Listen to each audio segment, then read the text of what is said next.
Isang sampal ng katotohanan sa gitna ng marangyang hapunan. Habang nilalasap ni Rafael Montenegro ang tagumpay, ang kanyang sariling dugo ay namamalimos sa labas ng pintuan. Layas pulubi, ang sigaw na dumurog sa puso ni Feli.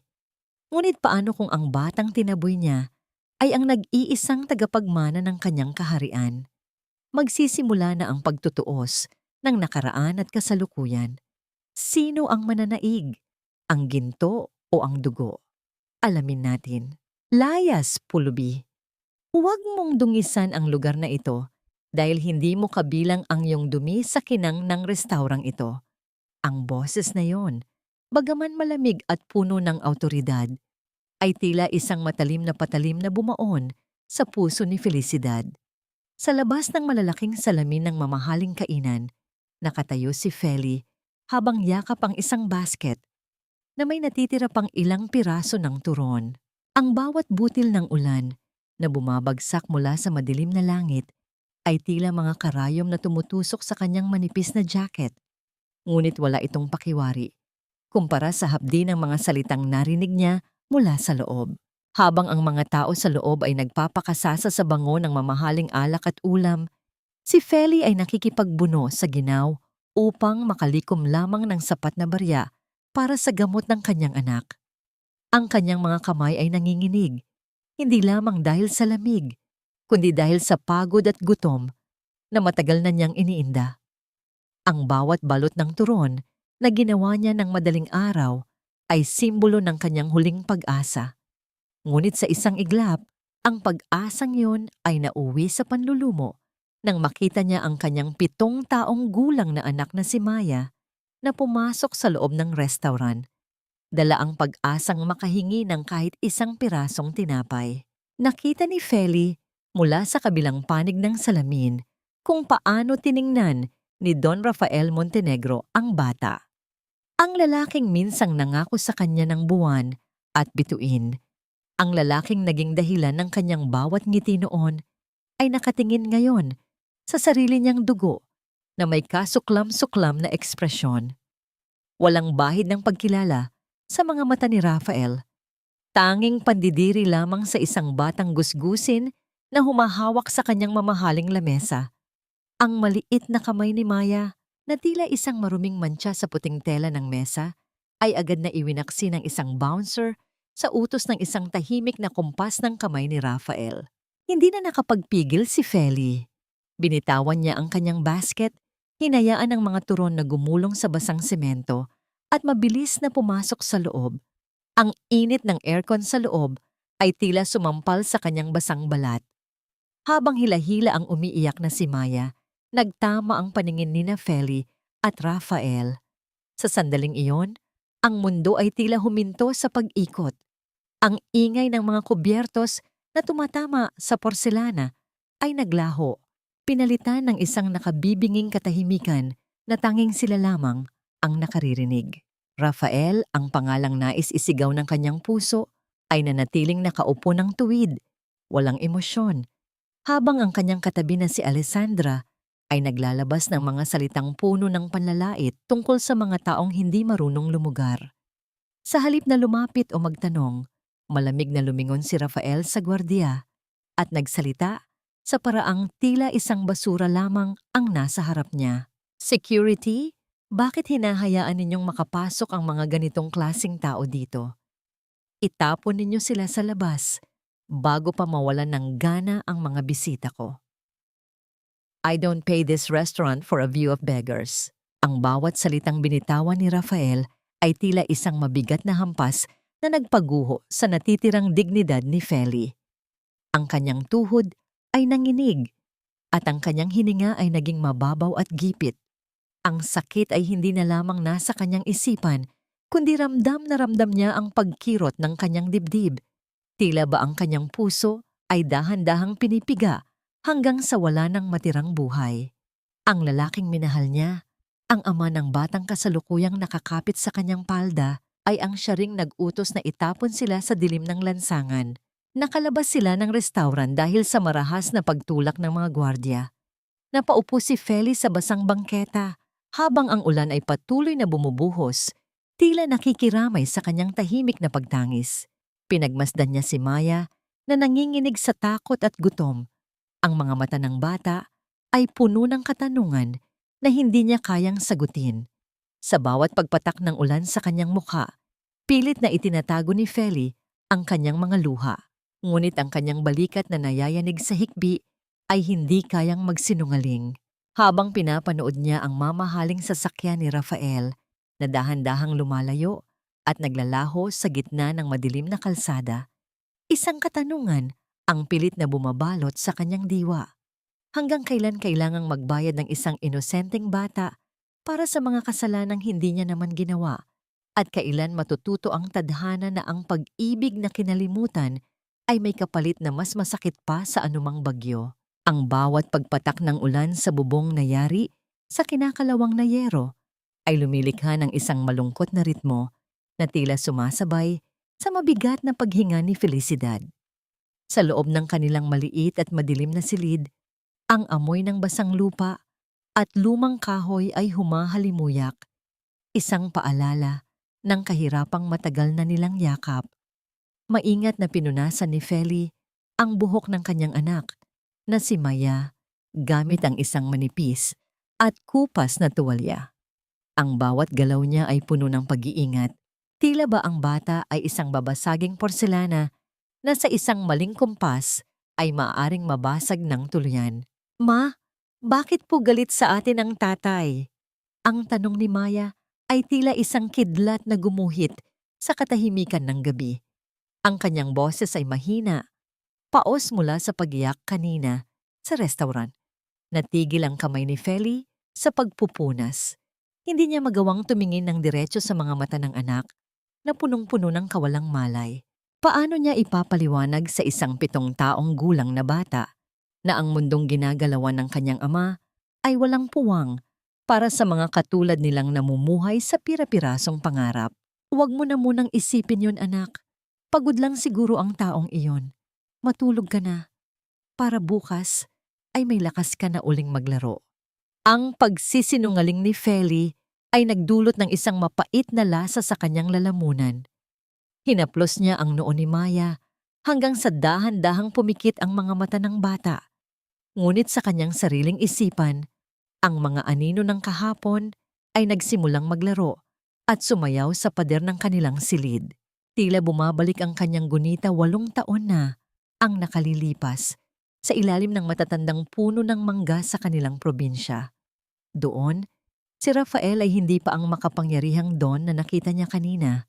Siya ay isang binata lamang na may malalaking pangarap at mga kamay na laging nakahawak sa kamay ni Feli. Naalala pa niya ang init ng pangako ni Rafael, ang mga salitang tila mga tula na nagsasabing kahit anong mangyari, babalik siya para sa kanila. Isang maliit na singsing na yari sa pinatuyong damo ang ibinigay nito sa kanya bilang simbolo ng kanilang sumpaan. Kinuha ni Feli ang isang lumang kahon ng biskwit na nakatago sa ilalim ng kanilang katre. Sa loob nito ay naroon ang tuyong singsing, kupas na ngunit buo pa rin, katulad ng pag-ibig na pilit niyang pinapatay sa kanyang puso. Ngunit ang alaala ng kanilang kaligayahan ay mabilis na napalitan ng imahe ng isang liham na natanggap niya ilang buwan matapos umalis si Rafael para mag-aral sa Maynila. Isang liham mula kay Doña Beatriz na naglalaman ng mga salitang tila lason. Hindi ka kailanman magiging karapat-dapat sa aking anak. Huwag mo na siyang guguluhin kung ayaw mong masira ang kanyang kinabukasan. Simula noon, ang bawat balita tungkol kay Rafael ay tila mga sugat na ayaw maghilom hanggang sa marinig na lamang niya na ang lalaking mahalin niya ay nakatakda ng ikasal sa isang mayamang heredera. Nagising ang diwa ni Feli nang marinig niya ang isang kakaibang tunog mula sa higaan ni Maya. Ang paghinga ng bata ay naging mabilis at gipit. Agad siyang lumapit at hinawakan ang noo ng anak. Ang balat ni Maya ay tila isang mainit na uling na nakapapaso sa kanyang mga palad. Ang lagnat na kanina ay tila mahina lamang ay biglang sumiklab, dala ang panganib na hindi inaasahan ni Feli. Anak, Maya, gumising ka. kausapin mo si Mama." Ang boses ni Feli ay puno ng panginginig habang pilit niyang ginigising ang bata. Ngunit sa halip na sumagot, ang mga mata ni Maya ay nagsimulang tumirik at ang kanyang maliliit na kamay ay nanigas. Nagsimulang manginig ang buong katawan ng bata sa isang matinding seizure na tila ba may kung anong puwersang humihila sa kanyang hininga. Sa gitna ng kadiliman at ng walang tigil na pagbuhos ng ulan, naramdaman ni Feli ang isang matinding takot na hindi pa niya kailanman naranon. Ang bawat segundo ay tila isang taon habang pinapanood niya ang kanyang anak na nag-aagaw buhay sa kanyang mga bisig. Wala siyang pera, wala siyang masasandalan, at ang tanging tao na may kakayahang tumulong sa kanila ay ang lalaking kakarampot na lamang ang tingin sa kanilang pagkatao. Sa kabila ng kanyang panghihina, niyakap ni Feli ng mahigpit si Maya habang ang kanyang puso ay sumisigaw ng isang panalangin na tila hindi na umaabot sa langit. Ang bawat sulok ng mansyon ng mga Montenegro ay nababalot ng isang uri ng katahimikan na tila ba sumasakal sa sinumang pumasok dito. Ang malamig na bugso ng aircon ay humahalimuyak ng amoy ng mamahaling pabango at kamangyan, malayo sa malansang amoy ng ulan at putik sa labas. Sa gitna ng malawak na sala, nakaupo si Doña Beatriz sa kanyang paboritong silya na yari sa inukit na kahoy habang marahang iniikot ang isang baso ng kristal na naglalaman ng kulay tsokolating likido. Ang kanyang mga mata, na tila mga mata ng isang lawing nagmamasid, ay nakatitig sa kanyang anak na si Rafael, na kasalukuyang nakatayo sa harap ng malaking bintana. "Rafael, hijo, huwag mo nang hayaang gambalain ng mga misa ng mga ganitong klaseng insidente ang iyong isipan. Ang mga taong yon ay sadyang ganyan ang estilo. Gagamitin ang kanilang kahirapan para kumuha ng atensyon at pigaan tayo ng pera." Ang tinig ni Beatriz ay tila isang malambot na seda, ngunit may talim ng bakal sa ilalim. "Isipin mo ang iyong posisyon. In a few months, you will be married to Alessandra. Iyon ang tanging bagay na dapat mong pagtuunan ng pansin. Ang kasalang ito ang magseselyo sa tagumpay ng ating pamilya." Huminga ng malalim si Rafael. Ang kanyang mga balikat ay tila may pasan na mabigat na dalahin. "I know, Mom. Hindi ko lang malimutan ang mukha ng batang yon." May kung anong pamilyar sa kanyang mga mata na tila ba humihingi ng katarungan. Bago pa man makasagot si Beatriz, bumukas ang pintuan at pumasok si Alessandra na nakasuot ng isang damit na mas mahal pa sa buong buhay ng isang pamilya sa squatter area. Ang bawat hakbang ng kanyang mamahaling sapatos ay lumilikha ng isang marahang tunog sa makintab na sahig. "Oh, darling, are you still thinking about those beggars? It's so disgusting. Imagine, the nerve of that woman na pumasok sa loob at sirain ang ating dinner. My dress almost got ruined because of that dirty child." Isang pilit na ngiti ang sumilay sa mga labi ni Beatriz habang pinagmamasdan ang kanyang magiging manugang.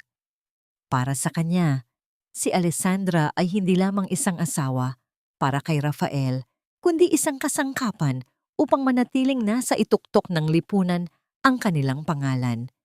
Habang ang dalawa ay nag-uusap tungkol sa mga plano para sa kanilang engrandeng kasal, nanatiling tahimik si Beatriz, ngunit ang kanyang isipan ay malayo na ang nilalakbay.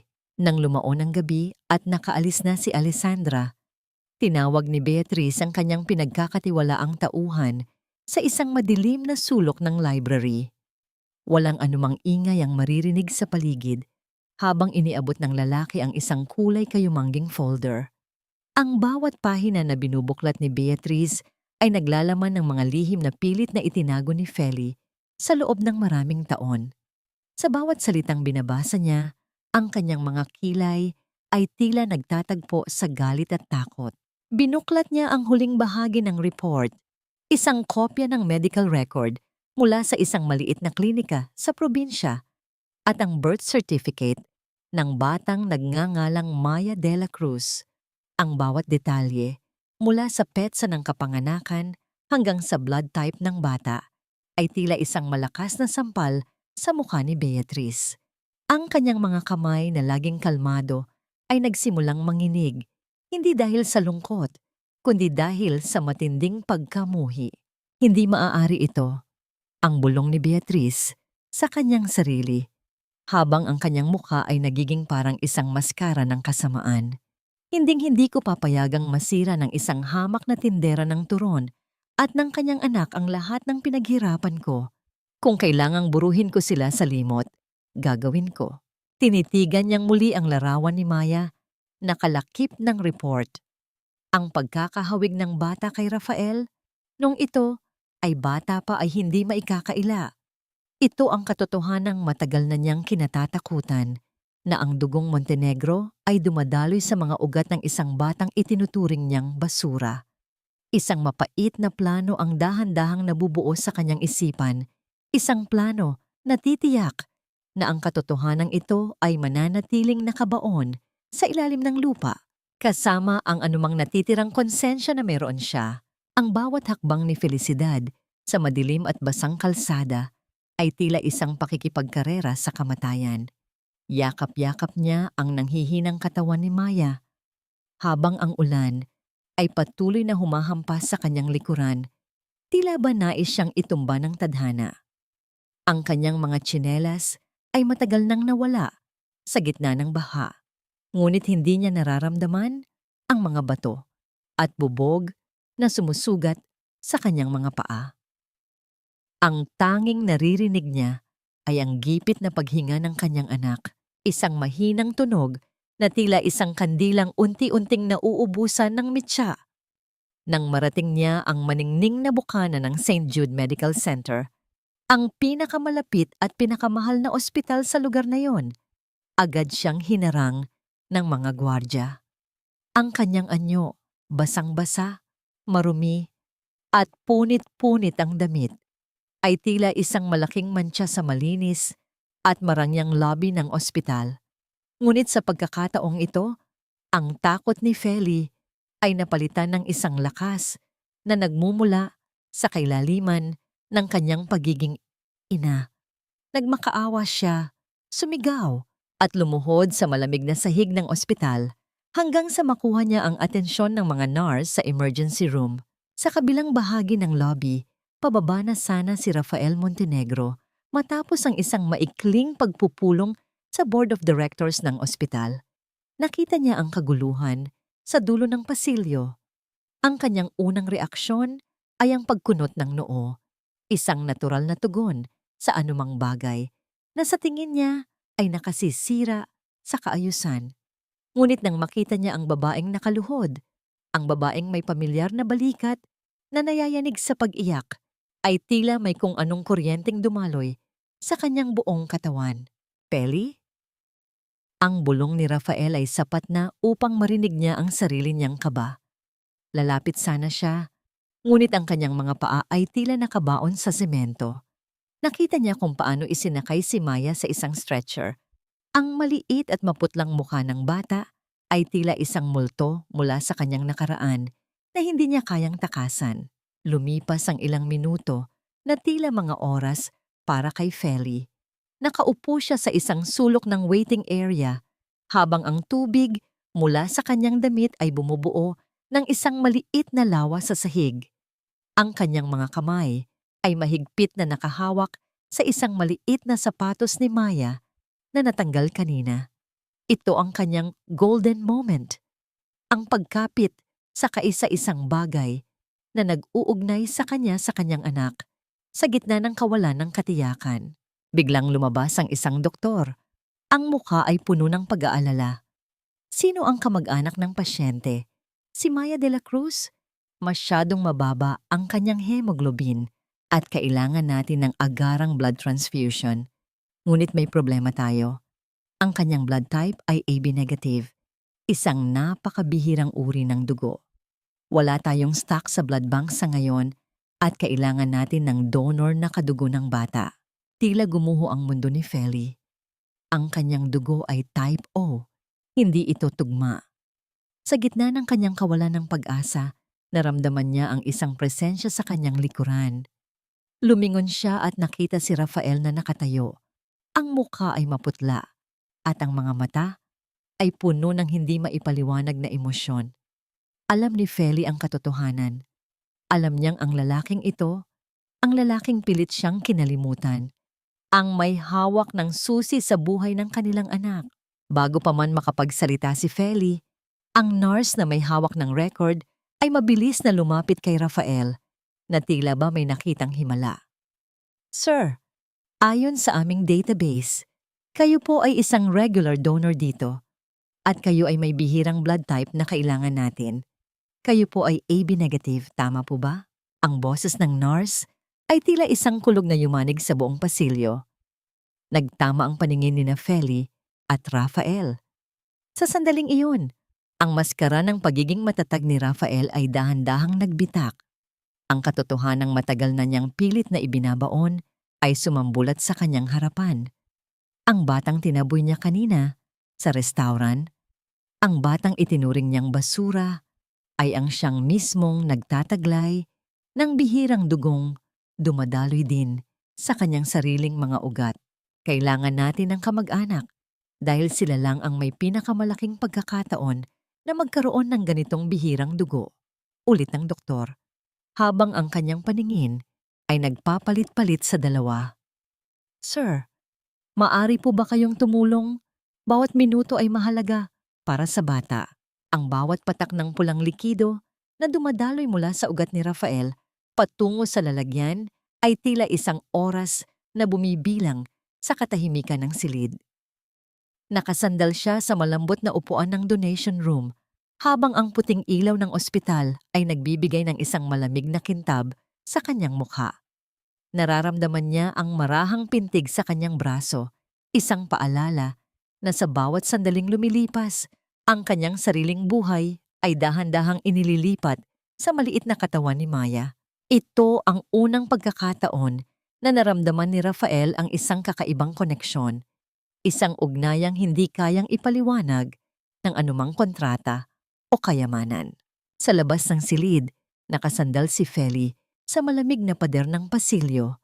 Ang kanyang mga mata ay nananatiling nakapikit, pilit, na pinatitigil ang pag-ikot ng mundo. Nararamdaman niya ang bawat tibok ng kanyang puso na tila isang mabigat na tambol na pumapalo sa kanyang dibdib. Hindi niya alam kung dapat ba siyang magpasalamat o matakot. Ang lalaking sumira sa kanyang buhay ang siya ring tanging pag-asa upang maisalba ang buhay na pinakaiingatan niya. Nang matapos ang proseso, lumabas si Rafael na may benda sa braso. Ang kanyang mga hakbang ay tila mabigat at ang kanyang anyo ay hindi na ang makapangyarihang negosyante na laging may sagot sa lahat ng bagay. Tumayo si Feli at nagtama ang kanilang mga paningin sa gitna ng walang taong pasilyo. Walang nagsalita sa loob ng ilang sandali. Ang tanging maririnig ay ang mahinang ugong ng aircon at ang malalayong hakbang ng mga nurse sa kabilang dulo ng gusali. Bakit, Feli? Ang boses ni Rafael ay basag, puno ng kalituhan at nakatagong sakit. Bakit hindi mo sinabi sa akin? Bakit hinayaan mong magmukha akong halimaw sa harap ng sarili kong anak? Isang mapait na tawa ang kumawala sa mga labi ni Feli, ngunit walang bakas ng saya sa kanyang mga mata. Sinabi, Rafael, nakalimutan mo na ba? 8 taon na ang nakalilipas. Ipinagtabuyan ninyo ako, ang iyong ina, ang iyong pamilya. Tinuring ninyo akong parang basurang nakakabit sa iyong mga paa. Paano ko sasabihin sa iyo kung ang tanging natanggap ko mula sa iyo ay ang katahimikang mas masakit pa sa anumang sampal? Lalapit sana si Rafael, ang kanyang kamay ay dahan-dahang itinaas, na tila ba nais hawakan ang balikat ni Feli upang humingi ng tawad, o marahil ay upang kumpirmahin kung ito ba ay totoo. Ngunit bago pa man magtagpo ang kanilang balat, isang matalim na tunog ng mga takong na tumatama sa tiles ang pumutol sa tensyon. Mula sa dulo ng pasilyo, naglalakad si Doña Beatriz na tila isang reynang handang ipagtanggol ang kanyang trono. Ang kanyang mukha ay walang bakas ng pag-aalala para sa batang nasa loob ng operating room. Sa halip, ang kanyang mga mata ay nag-aapoy sa galit. Rafael, tumigil ka! Ang sigaw ni Beatrice ay tila isang latigo na pumalo sa katahimikan. Mabilis siyang lumapit at humarang sa pagitan ng kanyang anak at ni Feli. Huwag kang magpapadala sa drama ng babaeng ito. Akala mo ba ay nagkataon lang ang lahat? Rafael, gising! Pinlano niya ito. Ginamit niya ang bata para sipsipin ang iyong awa at ang ating pera. Ma'am, tumitig ka sa mga mata ko. Tugon ni Rafael. Ang kanyang boses ay puno ng determinasyon. Ang dugo ko ang nagligtas sa kanya. Ang bihirang dugo na mayroon tayo. Hindi yun nagkataon. Ngumiti ng mapait si Beatrice, isang nangiting puno ng lason at panlilinlang. At yan ang dahilan kung bakit napakadali mong maloko. Maraming paraan para mandaya sa DNA, Rafael. Maraming paraan para palabasin na ikaw ang ama. Ngunit alam ko ang totoo. Hindi mo siya anak, Rafael.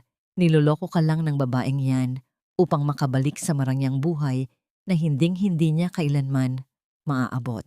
Tumalikod si Beatrice kay Rafael at hinarap si Feli ng may pandidiri. Magkano? Magkano ang kailangan mo para tumigil na sa kahibangang ito? Sabihin mo ang halaga at lisanin mo ang buhay ng anak ko bago ko gawing impyerno ang bawat araw mo. Napako ang tingin ni Rafael sa kanyang ina. Pagkatapos ay kay Feli. Ang binhi ng pagdududa na itinanim ni Beatrice ay nagsimulang gumapang sa kanyang isipan. Tila isang madilim na anino na unti-unting lumalamon sa liwanag ng katotohanan. Ang bawat salitang lumalabas sa bibig ni Doña Beatriz ay tila mga patak ng asido na tumutunog sa katahimikan ng pasilyo. Dahan-dahang sinusunog ang anumang natitirang tiwala sa pagitan ni Feli at Rafael. Mula sa kanyang mamahaling bag, naglabas ang matanda ng isang kulay kayumangging sobre. Ang kanyang mga daliri na pinalamutian ng mga diamanteng kumikinang sa ilalim ng malamig na ilaw ng ospital, ay mabilis na binuklat ang mga laman nito. Tingnan mo ito, Rafael. Ang tinig ni Beatrice ay puno ng pekeng awa, isang estilo ng pagmamanipula na kabisadong-kabisado na niya. Ito ang mga larawan ni Felicidad, 8 taon na ang nakalilipas, noong panahong akala mo ay ikaw lang ang lalaki sa buhay niya. Tingnan mo kung gaano siya kasaya sa piling ng ibang lalaki habang ikaw ay nagpapakahirap mag-aral sa ibang bansa. Inabot ni Rafael ang mga larawan. Ang kanyang mga mata ay nanliit habang pinagmamasdan ang mga malabong kuha ni Feli na kasama ang isang lalaki. Isang lalaking mukhang masaya at malapit sa kanya. Bagaman ang mga larawang iyon ay kinuha sa malayo at walang malinaw na konteksto, ang lason na itinanim ni Beatrice ay sapat na upang magdilim ang paningin ni Rafael. Ang bawat alaala ng kanilang nakaraan, ang bawat pangako, ay tila isang malaking biro na ngayon ay humahampas sa kanyang mukha. Rafael, hindi totoo yan.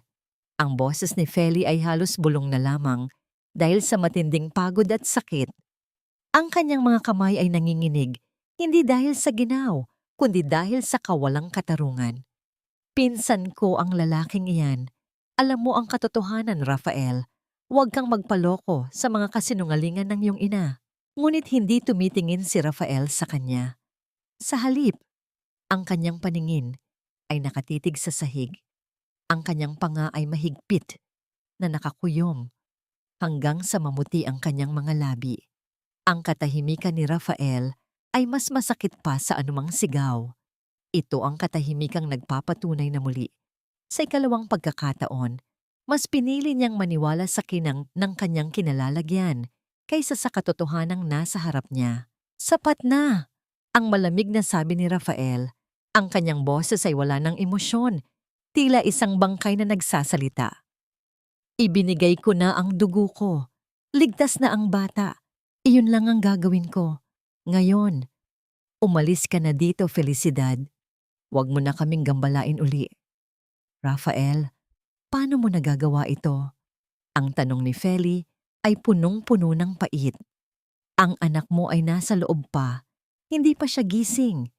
At ang tanging iniisip mo ay ang iyong dangal na matagal mo nang ibinenta sa iyong ina. Bago pa man makasagot si Rafael, isang kumpas ng kamay ni Doña Beatriz ang nagpatawag sa mga security guard ng ospital. Ang mga lalaking nakauniforme ay marahas na lumapit kay Feli. Hawak ang kanyang mga braso na tila ba siya ay isang kriminal na nagkasala sa lipunan. Habang dahan-dahan siyang inilalayo sa silid ni Maya, ang tanging nakikita ni Feli ay ang likod ni Rafael na dahan-dahang naglalakad palayo, kasama ang kanyang ina na tila ba nagwagi sa isang madugong labanan. Nang marating ang labas ng ospital, itinulak si Feli sa gitna ng kalsada. Ang ulan ay tumigil na, ngunit ang lamig ng gabi ay mas matindi pa sa anumang bagyong nagdaan. Nakatayo si Feli sa gitna ng dilim, ang kanyang mga paa ay sugatan at ang kanyang puso ay tila isang basag na salamin na hindi na kailanman mabubuo pa. Ang bawat hikbi niya ay hindi na naririnig, pinalitan ng isang matinding determinasyon na dahan-dahang nabubuo sa kanyang kalooban. Tiningnan niya ang mataas na gusali ng ospital sa bintanang alam niyang nandoon ang kanyang anak. Isang pangako ang binigkas niya sa gitna ng katahimikan. Isang pangakong may dalang bigat ng lahat ng kanyang mga luha. Balang araw, Rafael Montenegro, balang araw, luluhod ka rin sa harap ng anak mo. Hihingi ka ng tawad sa bawat patak ng dugo na ibinigay mo. Dahil ang dugong iyan ay hindi lamang pag-asa, ito ang magiging dahilan ng iyong pagbagsak. Ang mga salitang iyon ay tila isang sumpa na dinala ng hangin patungo sa kadiliman, habang si Feli ay dahan-dahang naglalakad palayo, dala ang tanging sandata na natitira sa kanya, ang kanyang pagiging ina at ang katarungang hindi na niya hahayaang ipagkait sa kanya. Ang bango ng natutunaw na asukal at pritong saging ay humahalo sa usok na nagmumula sa uling. Ngunit para kay Felicidad, ang tamis ng niluluto niyang turon ay tila walang saysay sa harap ng pait na nararamdaman ng kanyang puso. Sa gilid ng isang makitid at maputik na eskinita, pilit niyang itinataguyod ang sarili. Kailangan niyang kumita. Kailangan niyang bayaran ang natitirang balanse sa ospital para tuluyan ng mailabas si Maya na kasalukuyang binabantayan ng isang kakilala sa ward. Ang bawat pagpihit niya sa sandok ay isang panalangin na sana ay mabili lahat ang kanyang tinitinda bago magdilim ang langit. Biglang nagbago ang ihip ng hangin ng isang makintab na itim na sasakyan ang dahan-dahang huminto sa dulo ng eskinita. Ang marangyang anyo ng kotse ay tila isang banyagang nilalang sa gitna ng mga barong-barong at nagkalat na basura. Bumukas ang pinto at lumabas si Doña Beatriz, suot ang isang puting terno na tila hindi tinatablan ng dumi ng paligid. Habang naglalakad siya patungo sa pwesto ni Feli, ang kanyang mukha ay puno ng pandidiri, tinatakpan ng ilong ng isang panyong yari sa mamahaling lino. Kahanga-hanga ang iyong determinasyon, Felicidad. Ang boses ni Beatriz ay tila isang malamig na simoy na nagdadala ng lason. Ngunit hanggang kailan mo balak magtiis sa ganitong uri ng buhay? Tingnan mo ang iyong sarili. Ang iyong mga kamay ay puno ng uling at mantika. Ito ba ang kinabukasang nais mo para sa batang itinataya mo ang iyong buhay? Hindi tumingin si Feli. Ipinagpatuloy niya ang pag-aayos ng mga turon sa kanyang tray. Bagaman, ang kanyang mga daliri ay nagsimulang manginig sa matinding galit. Ano ang kailangan niyo sa akin, Doña Beatriz? Hindi ba't sapat na ang sipa at pagtataboy na ginawa ninyo sa akin sa ospital? Ngumiti ng bahagya ang matanda at naglabas ng isang tseke mula sa kanyang bag. Hindi ito isang ordinaryong halaga. Ang mga numerong nakasulat doon ay sapat na upang makabili ng isang disenteng bahay at makapagsimula ng bagong buhay. Ito ay para sa katahimikan mo. 1,000,000 piso kapalit ng pagpirma mo sa dokumentong ito. Isang pag-amin na hindi si Rafael ang ama ng bata at isang pangako na kailanman ay hindi na kayo magpapakita sa amin. Kunin mo ito at maaari mo nang dalhin si Maya sa isang lugar na hindi na kayo makikilala ng kahit sino. Kasabay ng kanyang mga salita, marahas na inihagis ni Beatrice ang tseke sa ibabaw ng tray ng mga bagong pritong turon. Ang papel ay agad na nabahira ng malapot na mantika, tila ba nadumihan na rin ang anumang halaga nito. Layuan mo ang kaibigan ko, matandang mangkukulam! Isang boses ang pumutol sa tensyon. Si Aling Rosa, ang matapang na kapitbahay ni Feli, ay mabilis na lumapit dala ang kanyang mahabang walis tingting. Wala kaming kailangan sa maruming pera mo. Akala mo ba ay mabibili mo ang dangal ng isang ina? Umalis ka rito bago ko gamitin ang walis na ito sa mukha mong puno ng kolorete. Ito ang golden moment ni Feli. Ang makitang may mga tao pa palang handang tumayo para sa kanya sa kabila ng kanyang kahirapan. Ang tapang ni Aling Rosa ay nagsilbing mitya upang mag-alab ang natitirang lakas sa loob ni Feli. Dahan-dahan niyang kinuha ang tsekeng nababalutan ng mantika. Tinitigan niya si Beatrice ng diretso sa mga mata. Ang kanyang paningin ay hindi na puno ng takot, kundi ng isang uri ng kapangyarihan na hindi kayang tapatan ng anumang yaman. Ang pera niyo, Doña Beatrice, ay katulad din ng pagkatao ninyo. Mukhang malinis sa malayo, pero mabaho at marumi kapag hinawakan na. Ang boses ni Feli ay kalmado, ngunit bawat salita ay may bigat ng isang hatol. Hindi ko ipagpapalit ang katotohanan para sa isang pirasong papel.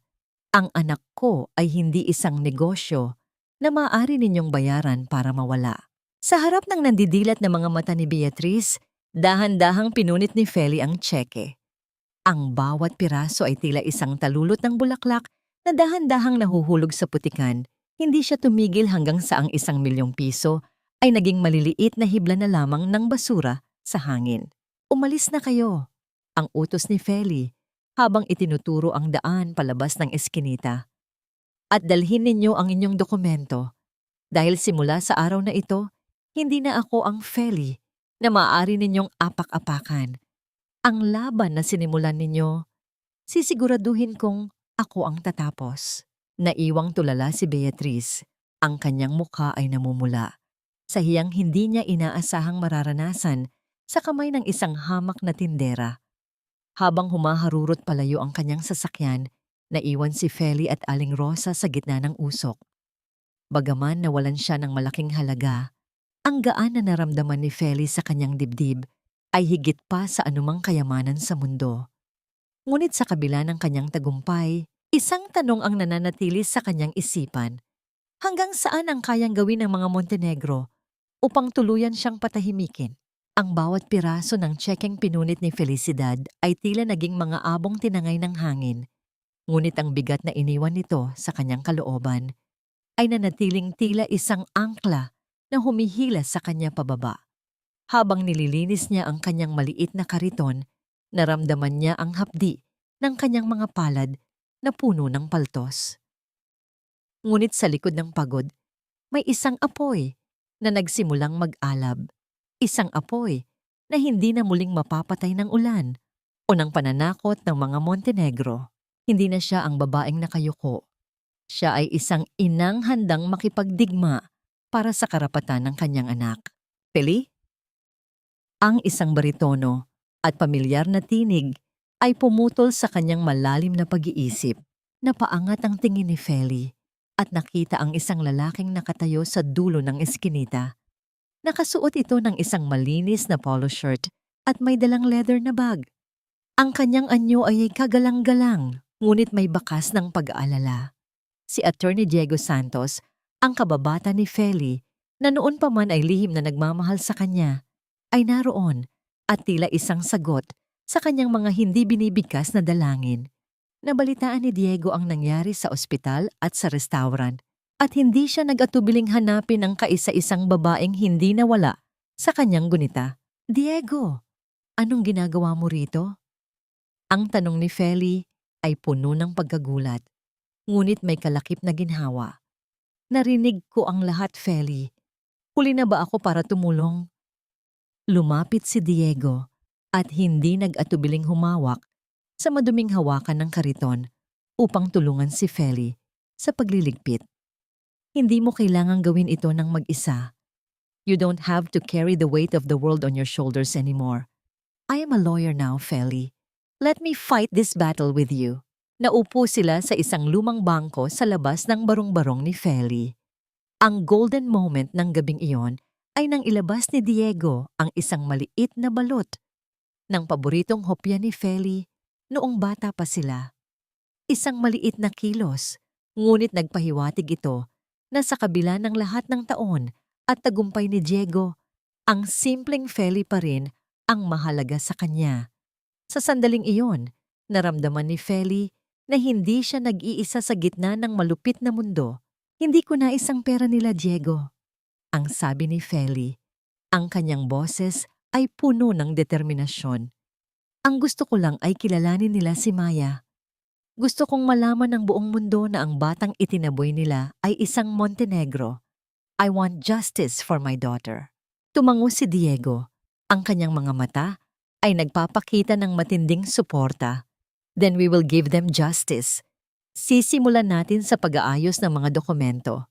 We need to secure Maya's birth certificate and the DNA results from the hospital.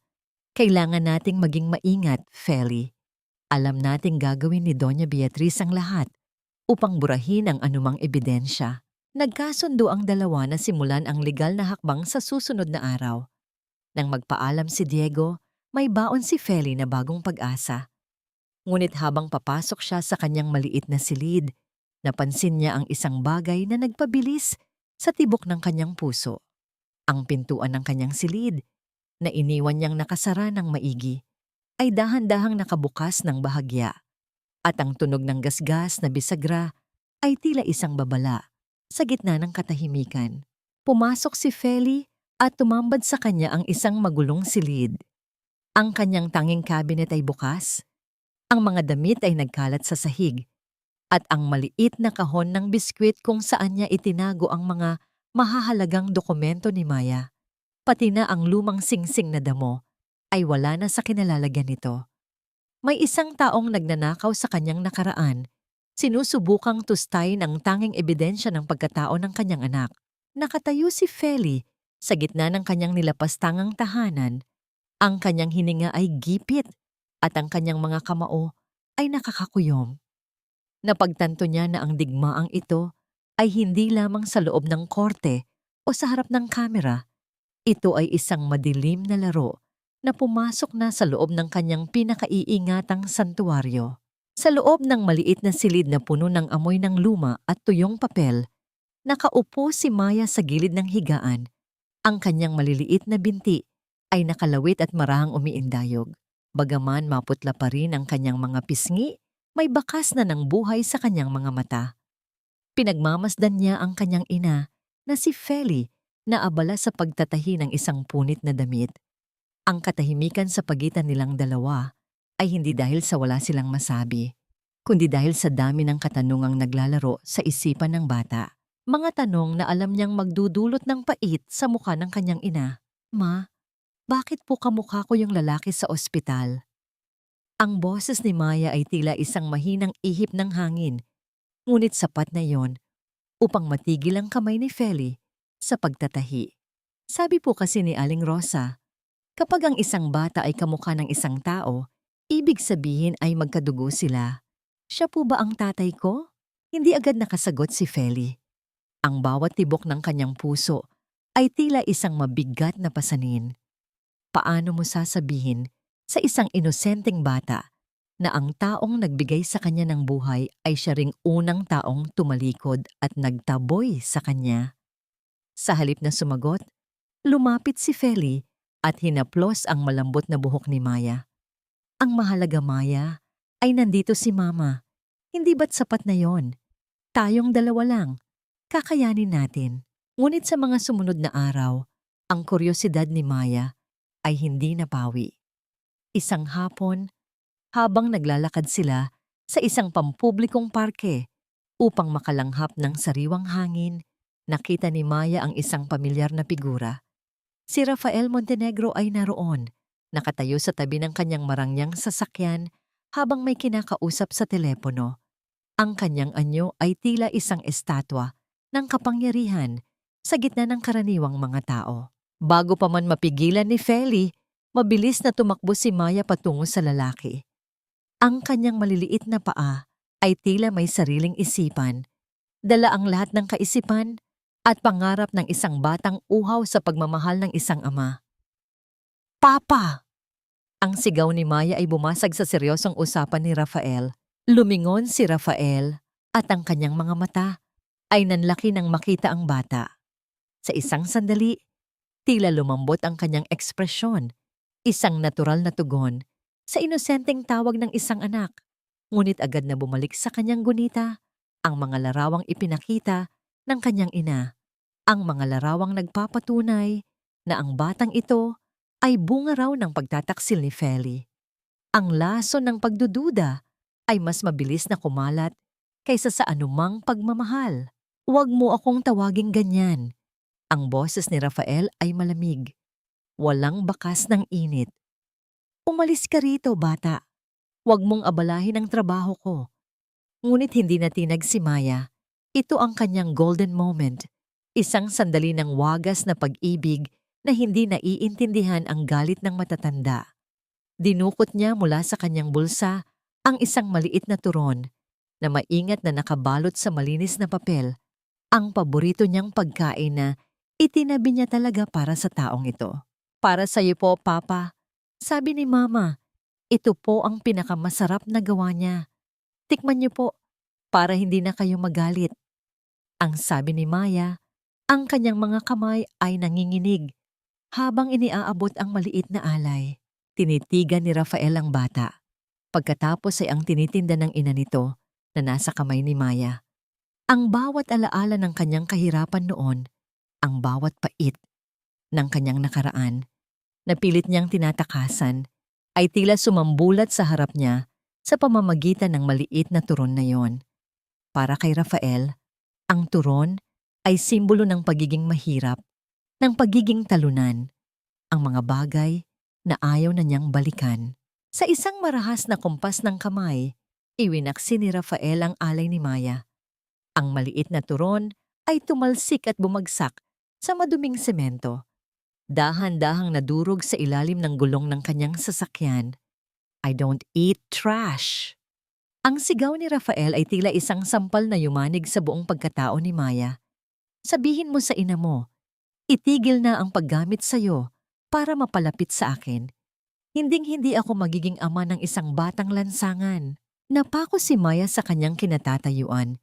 Ang kanyang maliliit na labi ay nagsimulang manginig at ang mga luha ay dahan-dahang namuo sa kanyang mga mata. Hindi niya maintindihan kung bakit ang taong gusto niyang mahalin ay tila isang halimaw na handang saktan siya sa bawat pagkakataon. Sa likuran, mabilis na dumating si Feli at niyakap ng mahigpit ang anak. Ang kanyang mga mata ay naglalabas ng apoy ng galit patungo kay Rafael. Habang humaharurot palayo ang sasakyan ni Rafael, naiwan ang mag-ina sa gitna ng parke. Ang nadurog na turon sa semento ay tila simbolo ng puso ni Maya na sa unang pagkakataon ay naramdaman ang tunay na hapdi ng pagtanggi. Sa bawat hikbi ng bata, isang katanungan ang umalingaw sa isipan ni Feli. Hanggang kailan kailangang dumanas ng ganitong sakit ang isang inosenteng kaluluwa bago tuluyang magising ang tadhana?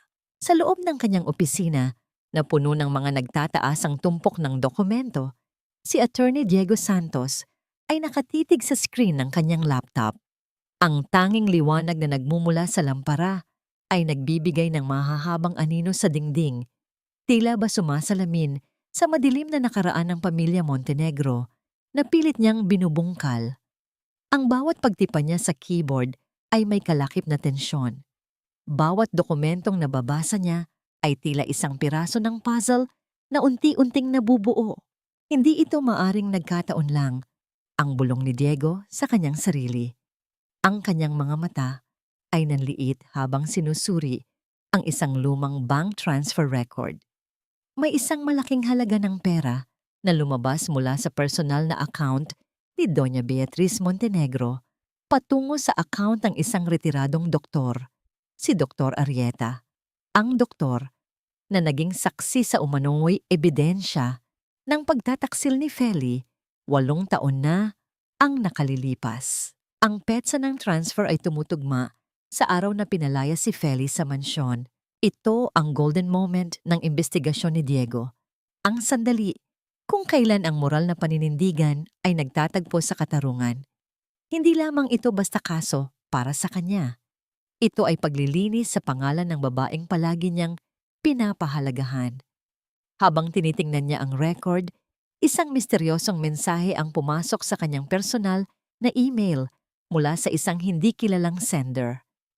Ang katarungan ay hindi nakukuha sa pagsigaw, kundi sa pagbulong ng katotohanan sa tamang tenga. Hanapin mo ang nurse na si Elena. Sino ang lihim na tumutulong sa kanila? Bakit tila alam nito ang bawat sulok ng madilim na sikreto ng mga Montenegro? Ang katanungang ito ay tila isang thread na nakalaylay, naghihintay na mahila upang mailantad ang buong tela ng dumi ng pamilya. Samantala, sa kabilang bahagi ng lungsod, nagsisimula na ang bagong yugto sa buhay ni Felicidad. Dahil sa pangangailangan ng malaking halaga para sa mga gamot at therapy ni Maya, napilitan siyang tanggapin ang trabaho bilang bahagi ng housekeeping staff sa The Grand Manila Hotel. Ito ang pinakamarangyang hotel sa bansa, ang lugar kung saan nakatakdang ganapin ang engranding engagement party ni Rafael at Alessandra sa susunod na linggo. Ang bawat paghagod ng mop ni Feli sa makintab na sahig ng hotel lobby ay may kasamang pagtitiis. Ang kanyang mga kamay, na dati ay gumagawa ng matatamis na turon, ay basang-basa na ngayon sa matapang na amoy ng chemical at sabon. Ang bawat pagyuko niya upang linisin ang mga sulok ng pasilyo ay simbolo ng kanyang pagpapakumbaba para sa kanyang anak. Habang nakasuot ng kanyang dilaw na uniforme at asul na apron, tinitiyak ni Feli na walang anumang dumi ang maiiwan sa sahig, katulad ng hangarin niyang linisin ang putik na ipinahid sa kanyang pagkatao. Habang naglilinis sa dulo ng isang pribadong pasilyo patungo sa mga executive office, narinig ni Feli ang tunog ng mga sapatos na tumatama sa marmol na sahig. Ang tunog ay mabilis, puno ng awtoridad at pamilyar. Hindi pa man siya nakakataas ng tingin, naramdaman na niya ang isang kakaibang panginginig sa kanyang dibdib. Tumigil ang mga hakbang sa tapat mismo ng kanyang kinalalagyan. Dahan-dahang iniangat ni Feli ang kanyang muka at nagtama ang kanilang mga paningin. Si Rafael Montenegro ay nakatayo sa kanyang harapan. Suot ang isang mamahaling suit na kulay abo. Ang kanyang anyo ay tila nagniningning sa ilalim ng mga chandelier. Ang kanyang mukha na kanina ay puno ng pagmamayabang habang nakikipag-usap sa kanyang mga assistant ay biglang nanigas. Ang pagkagulat sa mga mata ni Rafael ay mabilis na napalitan ng isang mapait na panuno. Tiningnan niya si Feli mula ulo hanggang paa, mula sa kanyang magulong buhok na nakapusod hanggang sa kanyang basang guwantes na guma. Sa gitna ng marangyang pasilyong yon, ang agwat sa pagitan ng kanilang mga mundo ay mas lalong naging malinaw at masakit. So, ito na pala ang kinahantungan mo, Felicidad? Ang boses ni Rafael ay puno ng pangungutya, tila isang lason na dahan-dahang kumakalat sa hangin. Mula sa panlilimos sa restaurant, ngayon ay tagalinis ka na ng mga kalat ng mga taong katulad ko. Bagay nga sa iyo ang uniforming iyan. It suits your status perfectly. Napako si Feli sa kanyang kinatatayuan. Ang kanyang mga kamay ay mahigpit na nakakapit sa hawakan ng mop. Ang bawat salita ni Rafael ay tila isang latigo na humahampas sa kanyang natitirang dignidad. Ngunit sa halip na umiyak o tumakbo, nanatiling nakatayo si Feli ng tuwid. Ang kanyang mga mata ay hindi nagpapakita ng takot, kundi ng isang uri ng pagkasuklam na hindi inaasahan ni Rafael. Maaaring marumi ang uniformeng ito sa iyong paningin, Rafael. Ang boses ni Feli ay kalmado, ngunit may talim ng isang punyal. Pero hindi nito kayang tapatan ang dumi ng iyong konsensya. Ang kalat sa sahig ay madaling linisin ng sabon at tubig. Pero ang kalat na iniwan mo sa buhay ng anak mo, kahit anong yaman mo, hinding-hindi mo yon malilinis. Ang katahimikang namagitan sa kanila ay tila isang sumasabog na bomba. Ang mga asistent ni Rafael ay nagsimulang magbulungan habang ang panga ni Rafael ay mahigpit na nag-igting. Sa sandaling iyon, ang pagtatagpong ito ay hindi lamang isang aksidente. Ito ang mitya ng isang mas malaking sunog na malapit nang tumupok sa lahat ng kasinungalingang itinatago ng mga Montenegro. Ang gabi ng pag-iisang dibdib ni na Rafael Montenegro at Alessandra Velez ay binalot ng isang karangyang tila ninakaw mula sa mga pahina ng isang fairy tale. Ang malawak na ballroom ng The Grand Manila Hotel ay nagniningning sa ilalim ng libu-libong kristal ng dambuhalang chandelier na nagbibigay ng gintong kintab sa bawat sulok. Ang amoy ng sariwang bulaklak na galing pa sa ibang bansa ay humahalimuyak, sumasabay sa marahang tunog ng mga instrumentong de cuerdas na nagbibigay ng isang mapayapa, ngunit mapagkunwaring himig sa paligid. Sa gitna ng entablado, nakatayo si Rafael. Ang kanyang anyo ay tila isang hari na malapit ng silyuhan ang kanyang kapangyarihan. Sa tabi niya, si Alessandra ay nagniningning sa kanyang puting damit na puno ng mga diamante. Ang kanyang mga ngiti ay puno ng tagumpay. Para sa kanya, ang gabing ito ay ang huling hakbang upang tuluyang maangkin ang trono ng mga Montenegro. Ang bawat panauhin na binubuo ng mga pinakamayayaman at pinakamakapangyarihang tao sa bansa ay nagtataas ng kanilang mga baso para sa isang tagay na magsisilbing simula ng bagong imperyo. Ngunit sa likod ng mga kurtina, sa madilim na bahagi ng ballroom, nakatayo si Felicidad. Hindi na siya nakasuot ng uniforme ng tagalinis. Sa halip, suot niya ang isang simpleng asul na bestido na malinis at maayos. Ang kanyang mga kamay ay mahigpit na nakakapit sa isang maliit at lumang panyo na naglalaman ng isang bagay na hinding-hindi nakuha ng mga magnanakaw na pumasok sa kanyang silid. Ang maliit na silver bracelet ni Maya na may nakaukit na pangalan ni Rafael, ang kaisa-isang regalo na binili ni Rafael noong sila ay masaya pa sa probinsya. Ito ang kanyang golden moment. Ang sandaling kailangan niyang maging matatag, hindi para sa sarili, kundi para sa katarungang matagal nang ipinagkakait. Habang hinahawakan ni Rafael ang kamay ni Alessandra upang isuot ang mamahaling singsing, biglang nagkaroon ng pagbabago sa malaking screen sa likuran nila.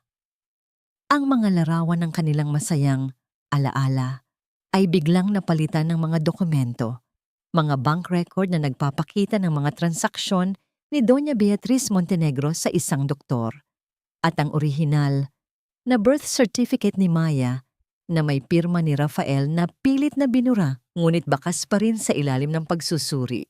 Ang bulungan ng mga tao ay tila isang papalakas na alon na humahampas sa mga pader ng ballroom. Nabitiwan ni Rafael ang singsing. Ang tunog ng pagbagsak nito sa sahig ay tila isang babala ng paparating na unos. Dahan-dahang lumabas si Feli mula sa kadiliman, naglalakad ng tuwid patungo sa gitna ng entablado. Ang bawat hakbang niya ay may bigat ng 8 taon ng pagtitiis. Bawat sulyap niya ay may talim ng katotohanan na, "Hindi ako naparito para sa iyong pera, Rafael." Ang boses ni Feli ay umalingaw-ngaw sa buong ballroom, malinaw at puno ng dignidad. "Naparito ako para ibalik sa iyo ang tanging bagay na naiwan mo sa amin. Ang iyong pangako na nilimot mo na at ang dugo na pilit mong itinatanggi." Inilapag ni Feli ang maliit na bracelet sa ibabaw ng lamesang puno ng mamahaling pagkain. Ang kislap ng pilak ay tila humihiwa sa mga mata ni Rafael. Namutla si Doña Beatriz na nasa harapan. Ang kanyang mukha ay tila isang maskarang gawa sa plaster na nagsisimulang magbitak-bitak. Susubukan sana siyang pigilan ni Alessandra. Ang boses nito ay puno ng panunumpa at galit. Ngunit bago pa man makapagsalita ang heredera, Isang maliit na tinig ang bumasag sa lahat ng ingay. Mula sa pintuan ng ballroom, tumatakbo ang isang maliit na bata. Si Maya, na suot ang kanyang pinakamagandang damit na binili ni Diego, ay mabilis na tinahak ang gitna ng pasilyo. Ang kanyang maliliit na paa ay tila hindi napapagod hanggang sa marating niya ang paanan ng entablado. Tumingala siya kay Rafael. Ang kanyang mga mata ay puno ng luha at pag-asa. Mga matang tila salamin ng nakaraan ni Rafael na pilit niyang pinapatay. Tatay! Ang sigaw ni Maya ay tila isang kulog na nagpatahimik sa buong mundo. Napako si Rafael sa kanyang kinatatayuan. Ang singsing na pinulot ni Alessandra ay muling nahulog mula sa kanyang nanginginig na mga kamay. Sa harap ng daan-daang saksi, sa harap ng mga kamera ng media na kanina pa kumukuha ng bawat detalye. Ang maskara ng pagiging perpektong Montenegro ay tuluyan ng gumuho.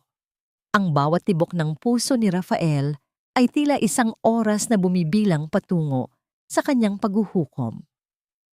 Ang nakaraan na pilit niyang itinago ay narito na sa kanyang harapan, humihingi ng katarungan sa anyo ng isang inosenteng bata na tumatawag sa kanyang pangalan.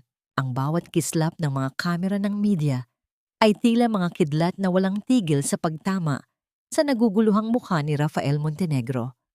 Ang ballroom na kanina ay tila isang paraiso ng karangyaan ay naging isang malupit na arena ng kahihiyan.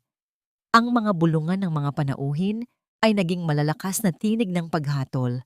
Bawat sulyap ay tila isang palasong tumatagos sa balat ng mga Montenegro. Sa gitna ng kaguluhan, nanatiling nakatayo si Rafael. Ang kanyang paningin ay nakapako sa maliit na bata sa kanyang paanan. Habang ang kanyang mundo ay dahan-dahang gumuguho sa ilalim ng kanyang mga sapatos. I didn't sign up for this kind of drama, Rafael. Ang matalim na boses ni Alessandra ay pumutol sa ingay. Ang kanyang mukha na kanina ay puno ng tamis, ay naging isang maskara ng galit at pagkasuklam. Hindi siya nag-atubiling hubarin ang mamahaling singsing at marahas itong inihagis sa dibdib ni Rafael. My family's reputation is worth more than your lies. We are over. Don't you ever dare call me again. Kasabay ng pagtalikod ni Alessandra, ang tunog ng kanyang mga takong na mabilis na lumalayo ay tila huling martilyo na nagpako sa kabaong ng dangal ni Rafael. Ngunit ang mas matinding dagok ay hindi doon nagtapos. Sa loob lamang ng ilang minuto, ang balita tungkol sa iskandalo ay kumalat na tila isang mabilis na apoy sa social media. Ang mga stock ng Montenegro Group of Companies ay nagsimulang bumagsak ng walang preno. Ang bawat numero sa screen ay tila mga patak ng dugo na nauubos mula sa isang sugatang imperyo. Sa loob ng isang pribadong silid sa hotel, hinarap ni Rafael ang board of directors. Ang bawat mukha ng mga taong dati ay yumuyuko sa kanya ay puno na ngayon ng kawalan ng tiwala. This is a moral disaster, Rafael, ang sabi ng isa sa mga pinakamatandang miyembro ng board. Ang boses ay walang bakas ng awa. You have compromised the integrity of this company. For the sake of our shareholders, you are hereby ousted as the CEO. We need a leadership that is clean, something you are clearly not. Habang tinatanggap ni Rafael ang kanyang pagkatalo, sa kabilang dulo ng hotel, isang mas malubhang trahedya ang nagaganap. Si Doña Beatriz ay nakasandal sa isang pader. Ang kanyang kanang kamay ay nanginginig at ang kalahati ng kanyang mukha ay dahan-dahang nawawalan ng kontrol. Ang matinding hiyang kanyang naranasan ay tila isang lason na sumabog sa kanyang mga ugat. Ang kanyang katawan ay bumigay sa ilalim ng bigat ng sarili niyang mga kasalanan. Ang pagbagsak niya sa malambot na carpet ay hindi nakalikha ng malakas na ingay. Ngunit ang katahimikang kasunod nito ay tila isang hatol na wala nang balikan. Ito ang golden moment ni Feli sa gitna ng trahedya, ang makita ang kanyang anak na si Maya na mahigpit na nakayakap sa kanyang binti habang ang mga tao ay nagkakagulo sa paligid. Sa halip na magdiwang sa pagbagsak ng kanyang mga kaaway, naramdaman ni Feli ang isang mabigat na lungkot. Binuhat niya si Maya at tinakpan ang mga mata ng bata gamit ang kanyang palad. Inilalayo ito mula sa malulupit na kislap ng mga kamera at sa nagbabagang galit ng mga Montenegro. Ang tagumpay ni Feli ay hindi lasang matamis. Ito ay lasang luha at pawis. Isang mapait na katarungang kailangan niyang tanggapin para sa kinabukasan ng kanyang anak. Naiwan si Rafael sa gitna ng madilim na ballroom habang ang mga janitor ay nagsisimula ng magligpit ng mga kalat ng isang gabing. Dapat sana ay simula ng kanyang tagumpay. Ang mga bulaklak na dati ay mabango ay tila amoy lanta na ngayon. At ang malawak na espasyo ay tila isang malaking libingan ng kanyang mga pangarap. Ang kanyang imperyo ay naglaho. Ang kanyang pangalan ay nadumihan. At ang tanging bagay na natitira sa kanya ay ang alaala ng isang maliit na tinig na tumawag sa kanya ng tatay. Isang titulong hindi niya alam kung karapat-dapat pa niyang makuha sa gitna ng kanyang pagkawasak. Ang katanungang nananatili sa hangin ay tila isang malamig na simoy na yumayakap kay Rafael. Sa oras na wala na ang lahat ng ginto, mayroon pa bang puwang ang dugo sa isang pusong matagal nang naging bato? Ang bawat sulok ng mansyon ng mga Montenegro ay tila naging isang malawak na disyerto ng kalungkutan. Ang mga mamahaling muebles at naglalakihang painting ay tila mga piping saksi sa isang pamilyang pira-piraso ang pagkatao. Sa loob ng master bedroom, ang amoy ng gamot at antiseptiko ay mas matindi pa sa bango ng mga sariwang rosas na dati ay laging nakalagay sa florera. Doon, sa ibabaw ng malapad na kama, nakahiga si Doña Beatriz. Ang kanyang mukha ay tabingi. Ang kanyang kanang bahagi ng katawan ay nananatiling walang buhay at ang kanyang mga mata ay punong-puno ng takot na hindi niya kayang ibigkas. Pumasok si Rafael sa silid. Ang kanyang mga hakbang ay hindi na ang mabilis at puno ng kumpiyansang paglakad ng isang CEO. Umupo siya sa gilid ng kama at tinitigan ang kanyang ina. Walang bakas ng awa sa kanyang mga mata. Tanging isang malalim at madilim na pait na tila dahan-dahang lumalamon sa kanyang kaluluwa. Hawak niya ang isang folder na naglalaman ng mga tunay na dokumentong nakuha ni Diego, ang mga liham na hindi kailanman nakarating kay Feli, at ang mga resibo ng bayad sa doktor upang magsinungaling tungkol sa katapatan ni Feli. 8 years, Mom. Ang boses ni Rafael ay tila isang malamig na bulong na humihiwa sa katahimikan. 8 taon mong ipinagkait sa akin ang sarili kong dugo. 8 taon mong ginawang impyerno ang buhay ng babaeng wala namang ibang ginawa, kundi mahalin ako. I trusted you with my life, with my future, pero sinira mo ang lahat para lang sa pangalan ng pamilyang ito na ngayon ay isa na lamang basura sa mata ng lahat. Sinubukan ni Beatriz na magsalita. Ang kanyang mga labi ay gumagalaw, ngunit tanging mga gipit at hindi maintindihan na tunog lamang ang lumalabas. Isang luha ang dahan-dahang gumulong mula sa kanyang mata, ngunit hindi ito pinansin ni Rafael.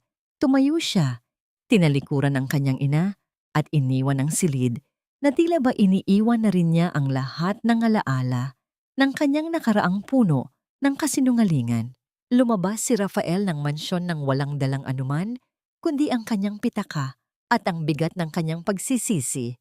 Naglakad siya sa lansangan, malayo sa marangyang sasakyan na dati ay nagtatago sa kanya mula sa katotohanan ng mundo. Sa gitna ng isang mataong kanto, nakakita siya ng isang matandang babae na nagtitinda ng turon sa gilid ng kalsada. Ang usok mula sa kawali ay humahampas sa kanyang mukha at ang bango ng saging at asukal ay tila isang metsa na nagpabalik sa lahat ng kanyang mga gunita. Ito ang kanyang golden moment, ang sandali ng kanyang pagpapakumbaba. Bumili si Rafael ng isang pirasong turon, ang tanging bagay na kaya niyang bilhin sa sandaling iyon nang hindi nararamdaman ang bigat ng kanyang pagiging Montenegro. Naupo siya sa isang maruming bangketa, malayo sa mga dambuhalang lamesa ng mga 5 bituing restaurant. Sa bawat kagat niya sa pritong saging, naramdaman niya ang pait na humahalo sa tamis nito. Ang bawat pagnguya niya ay tila isang parusa, isang paalala ng bawat turon na ginawa ni Feli upang buhayin ang kanilang anak habang siya ay nagpapakasasa sa karangyaan. Ang tunog ng kanyang sariling hikbi ay tila isang mahinang himig na sumasabay sa ingay ng mga sasakyang dumadaan.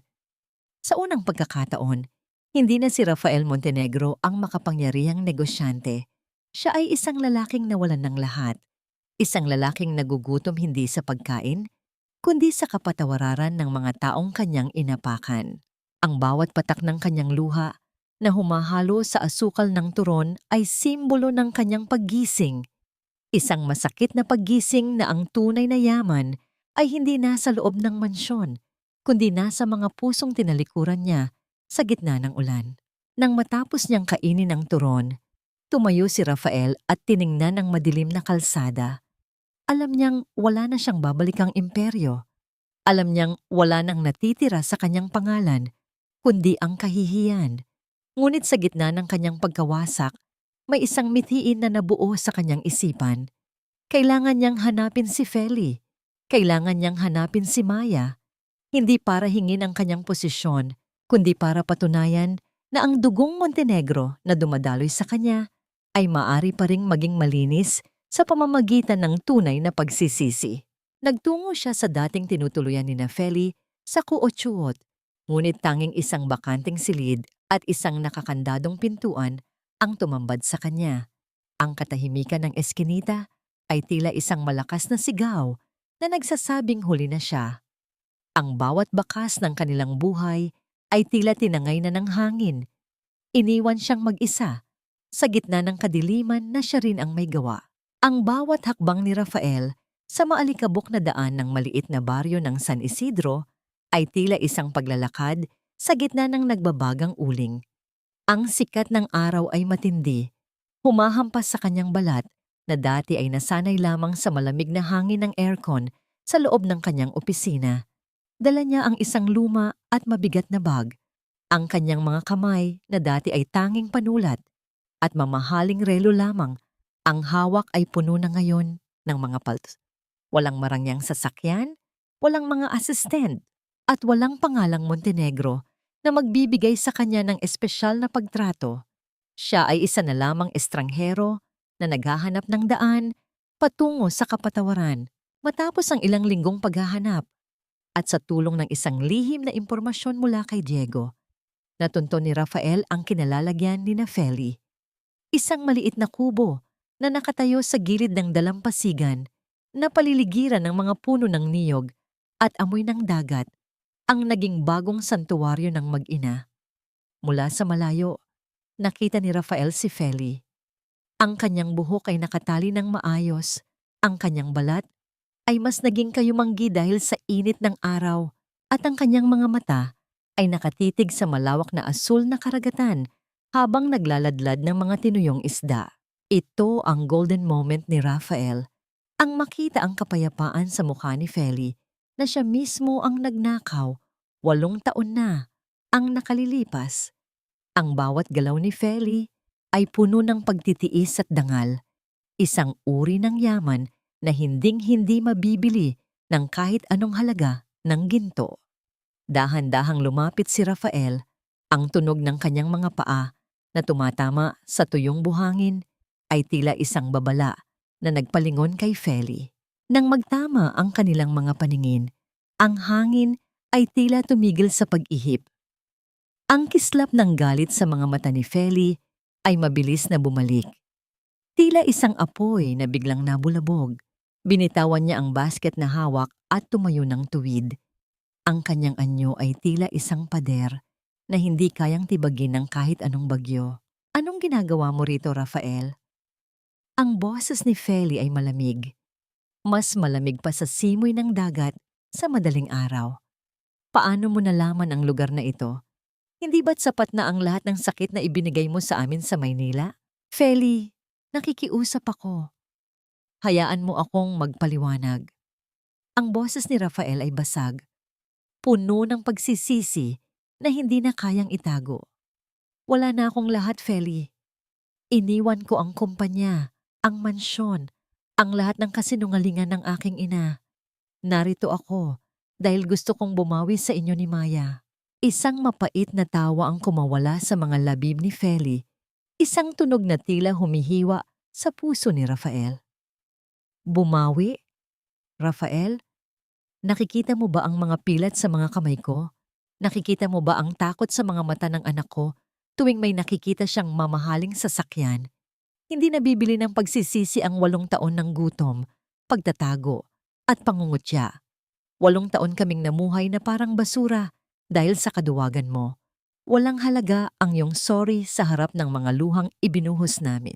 I don't want your money, Rafael, at hinding-hindi ko kailangan ng iyong awa. Umalis ka na rito bago pa kita magawang saktan para sa bawat gabing umiiyak si Maya dahil wala siyang tatay na matatawag. Tinalikuran ni Feli si Rafael. Ang kanyang mga hakbang ay mabilis at puno ng determinasyon. Pumasok siya sa loob ng kubo at marahas na isinara ang pintuan. Iniwan si Rafael na nakatayo sa gitna ng dalampasigan habang ang tubig ng dagat ay dahan-dahang bumabasa sa kanyang mga paa. Ang bawat hampas ng alon sa pampang ay tila isang paalala na ang tulay na sinira niya ay hindi ganoon kadaling mabuo muli. Ngunit hindi natinag si Rafael. Sa halip na umalis, naglakad siya patungo sa isang bakanting lote na ilang metro lamang ang layo mula sa kubo ni Feli. Gamit ang kanyang natitirang kaunting pera at ang sarili niyang mga kamay, nagsimula siyang maghahakot ng mga kawayan at nipa. Ang bawat pagtali niya sa mga poste, ang bawat pagpako sa mga dingding, ay tila isang panata. Kung kailangan niyang mabuhay sa hirap upang mapatunayan ang kanyang pagmamahal, gagawin niya. Nang sumapit ang gabi, nakatayo na ang isang maliit at barong-barong na silungan para kay Rafael. Nakaupo siya sa labas, nakatitig sa munting liwanag na nagmumula sa kubo ni Feli. Ang katahimikan ng gabi ay nababali lamang ng mahinang huni ng mga kuliglig. Hindi niya alam kung kailan siya pakikinggan ni Feli o kung mapapatawad pa ba siya ng tadhana. Ngunit isang bagay ang sigurado. Hindi siya aalis hanggang sa ang pader na itinayo ni Feli ay dahan-dahang matunaw ng init ng kanyang tunay na pagsisisi. Habang nakasandal sa kawayang dingding, isang katanungan ang pilit na gumagapang sa isipan ni Rafael. Sapat na ba ang pagtalikod sa karangyaan upang mabura ang sugat ng kahapon? O ang kanyang presensya ay isa lamang panibagong pasakit para sa mag-inang nais na lamang ng kapayapaan? Ang bawat pagsikat ng araw sa San Isidro ay tila isang pagsubok sa tibay ng loob ni Rafael. Ang kanyang mga kamay, na dati ay makinis at tanging mamahaling pluma lamang ang hawak, ay puno na ngayon ng mga kalyo at sugat mula sa pagbubuhat ng mga basket ng isda at pag-aayos ng mga lambat ng mga mangingisda. Ang mga taga-baryo ay hindi tumitigil sa pagbulong-bulong tuwing dumadaan siya. Ang isang tisoy na mukhang galing sa marangyang pamilya ay nakikipagsabayan sa hirap ng buhay sa lalawigan. Ito ay isang tanawing hindi nila madalas makita. Ngunit para kay Rafael, ang bawat patak ng pawis at ang hapdi ng kanyang mga sugat ay tila isang paraan ng paghuhugas sa kanyang madungis na nakaraan. Isang hapon, habang si Feli ay abala sa pagluluto sa loob ng kanilang maliit na kubo, nakita ni Rafael si Maya na nakaupo sa buhanginan. Pilit na binabasa ang isang luma at punit-punit na aklat. Ang bata ay tila nahihirapan sa kanyang aralin. Ang kanyang maliliit na kilay ay nagtatagpo sa matinding konsentrasyon. Dahan-dahang lumapit si Rafael, pinanatili ang distansyang alam niyang hindi ikagagalit ni Feli. Gusto mo bang tulungan kita, Maya? Ang boses ni Rafael ay malumanay. Puno ng pag-iingat na tila ba ang bawat salita ay maaaring magpaliyad sa munting batang nasa harap niya. Tumingala si Maya. Ang kanyang mga mata ay puno ng pag-aalinlangan, ngunit nanaig ang kuryosidad. Alam niyo po ba ito? Sabi ni teacher, mahirap daw po ang math. Ito ang naging golden moment ni Rafael.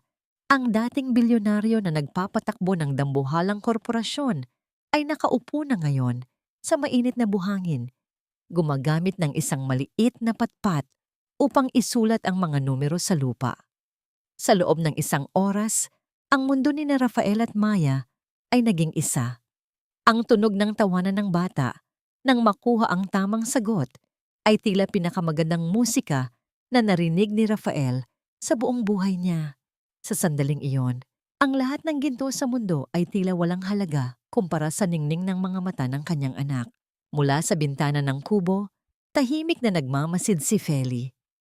Nararamdaman niya ang dahan-dahang pagtunaw ng yelo sa kanyang puso. Ngunit ang takot na muling masaktan ay nananatiling tila isang matalim na tinik. Paano niya mapagkakatiwalaan ang lalaking minsang nagturing sa kanila na parang basura? Ang katahimikan ng hapon ay biglang binalot ng isang panganib. Isang malaking kariton na puno ng mga dambuhalang troso ang biglang nawalan ng kontrol sa madulas at kurbadang daan pababa sa dalampasigan. Ang tunog ng mabigat na kahoy na tumatama sa isa't isa ay tila isang babala ng kamatayan. Diretsong patungo ang kariton sa kinalalagyan ni Maya na kasalukuyang namumulot ng mga kabibe sa tabi ng daan. "Maya, alis diyan!" Ang sigaw ni Feli ay puno ng matinding takot. Ngunit bago pa man makakilos ang bata, mabilis na tumakbo si Rafael. Sa isang iglap, tila lumipad ang kanyang katawan upang yakapin at protektahan si Maya. Ang malakas na puwersa ng pagtama ng kariton sa isang puno ng niyog ay nagdulot ng pagyanig sa lupa at ang mga troso ay gumulong sa paligid. Ang katawan ni Rafael ay tumama sa matigas na lupa. Ginamit ang sarili niyang likuran upang maging panangga para kay Maya. Nang tumigil ang lahat, ang tanging maririnig ay ang mabilis na paghinga ni Feli habang tumatakbo patungo sa dalawa. Nakita niya si Rafael na dahan-dahang bumabangon, ang kanyang braso ay duguan at ang kanyang damit ay punit-punit. Ngunit ang kanyang mga mata ay tanging kay Maya lamang nakatuon. "Ligtas ka ba, anak? May masakit ba sa'yo?" Ang tanong ni Rafael ay gipit. Ang bawat salita ay may kalakip na kirot. Tumango si Maya. Ang kanyang maliliit na kamay ay mahigpit na nakahawak sa leeg ni Rafael. Sa unang pagkakataon, niyakap ng bata ang kanyang ama ng kusa. Nakita ni Feli ang eksenang yon at ang kanyang mga luha ay hindi na mapigilan. Lumapit siya at kinuha ang gamot na yari sa mga dahon upang linisin ang sugat ni Rafael. Walang salitang namagitan, ngunit ang bawat haplos ni Feli sa sugat ni Rafael ay may dalang mensahe ng dahan-dahang pagtanggap. Subalit sa gitna ng kanilang sandali ng kapayapaan, isang hindi inaasahang tunog ang bumasag sa katahimikan ng baryo. Ang tunog ng mga gulong ng isang mamahaling sasakyan na pilit na dumadaan sa baku-bakong daan ay tila isang masamang pangitain. Huminto ang isang itim na SUV sa tapat ng kanilang kubo. Bumaba ang salamin nito at lumantad ang mukha ni Doña Beatriz. Ngunit hindi na ang mukha ng isang reyna, kundi ang mukha ng isang desperadong babae na may dalang maitim na balak. "Hindi ko hahayaang manatili ang aking apo sa putik na ito," ang bulong ni Beatriz sa kanyang sarili habang pinagmamasdan ang mag-ina mula sa malayo. Ang kanyang mga mata ay nanlilisik sa galit. May kasama siyang dalawang lalaking nakauniporme at ang kanilang mga kilos ay tila mga aninong handang sumila sa gitna ng kadiliman. Ang bawat yabag ng mga paa ni Doña Beatriz sa tuyong buhangin ay tila isang marahas na panghihimasok sa katahimikan ng dalampasigan. Ang kanyang mukha ay maputla. Ang mga bakas ng kanyang pagkakasakit ay hindi na maitago ng makapal na kolorete, ngunit ang kanyang mga mata ay nananatiling puno ng mapanganib na determinasyon. Sa likuran niya, ang dalawang lalaking nakauniporme ay naglalakad ng mabilis. Ang kanilang mga anyo ay tila mga aninong handang sumila sa anumang bagay na haharang sa kanilang daan.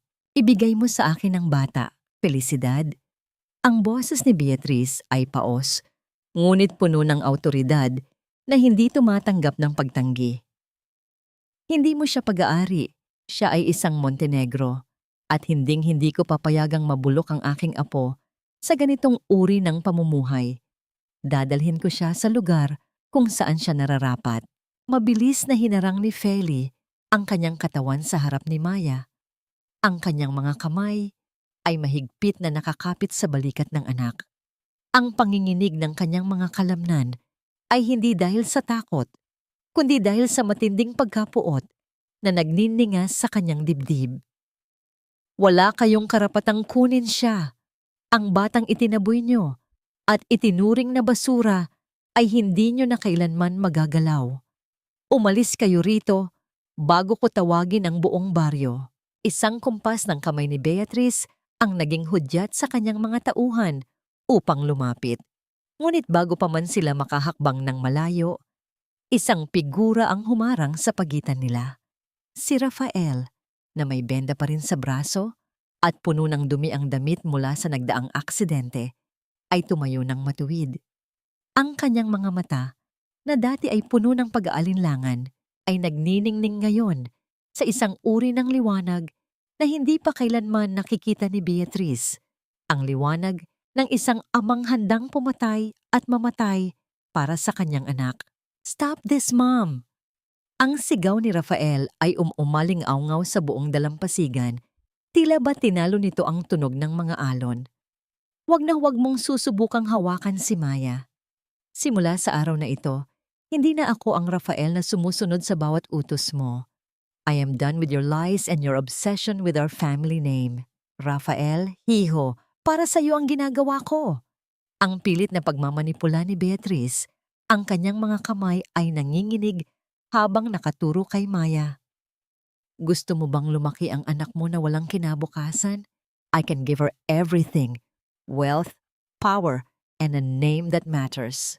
Ngumiti ng mapait si Rafael, isang ngiting puno ng pagpapakumbaba at kalayaan. Everything? Mom, you gave me wealth and power, but you made me a monster. You made me turn my back on my own blood. Ang kinabukasang sinasabi mo ay isang gintong hawla na punong-puno ng lason.